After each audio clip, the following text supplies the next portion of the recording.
చూడండి పచ్చడి ఎంత కలర్ఫుల్గా ఉందో. అమ్మవారు లక్ష్మీదేవిలా కలకలాడుతుంది చూడండి పచ్చడి. మనం వేసే పద్ధతిలో కలిపే పద్ధతిలో కలుపుకుంటేనండి పచ్చడి సంవత్సరం అంతా పాడవకుండా ఉంటుందండి. నాకు ఈ గిన్నె కలపడానికి ఇది ప్లాస్టిక్ డబ్బా లేదండి, అందుకని చెప్పేసి జలంసిరి గిన్నె తీసుకున్నాను. ఇందులో అయితే నేను ఉంచను, కలిపి డబ్బాలకు ఎత్తి పెట్టేసుకుంటా. నేను ఇంకా చూడండి ఉప్పు కారం పసుపు ఆయిల్ వేసాను, మెంతిపిండి ఆవు పిండి వేసాను. కరెక్ట్గా నేను వేసుకునే పద్ధతిలో వేసుకున్నానండి. టేస్ట్ కూడా ఉప్పు కారాలతో కూడా అసలు సూపర్గా ఉందండి. నా మనవరాలకి కొద్దిగా చేతులు పెట్టాను, నాకు చేతిలో పెట్టిన గొడవ చేస్తుందండి. అంత బాగా తింటుందండి. పచ్చడి మాత్రం అంత బాగా కుదిరిందండి. చూస్తుంటేనే తెలుస్తుంది కదండి ఎంత చక్కగా కనపడుతుందో. చూడండి సంవత్సరం అంతా నిలువ ఉండాలి కదండి.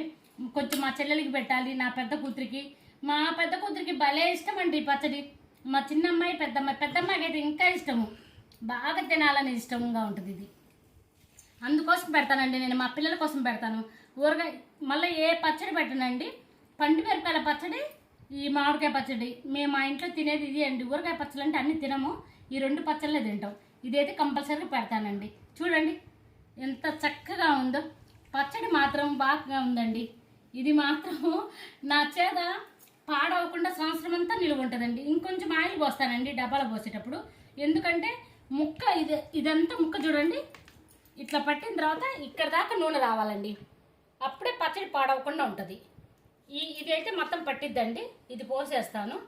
చూసుకొని పెట్టుకున్నామనుకుంటే సంవత్సరం అంతా ముక్క పాడవకుండా గట్టిగా ముక్క ఉంటుందండి. ఇలా చూడండి ఒకసారి నేను బాగుంటుంది. చేత పెద్దవాళ్ళు కలిపేటప్పుడు చూసామంటే మనకు కూడా వచ్చేసిద్దండి. ఇట్లా మా అమ్మ కలిపేటప్పుడు మా అమ్మ అందాజుకి వేసేదండి, ఊరికి ఉప్పు కారం అన్నీ అటు పోసి కలిపేది. నాకు అదే వచ్చేసిందండి. నేను కూడా సేమ్ అందాజుగానే పెట్టుకుంటాను. చూడండి ఒక్కసారి నేను చేసిన పచ్చడి కూడా చూస్తే ఎట్లా ఉందో. నచ్చితే మాత్రం లైక్ చేయండి.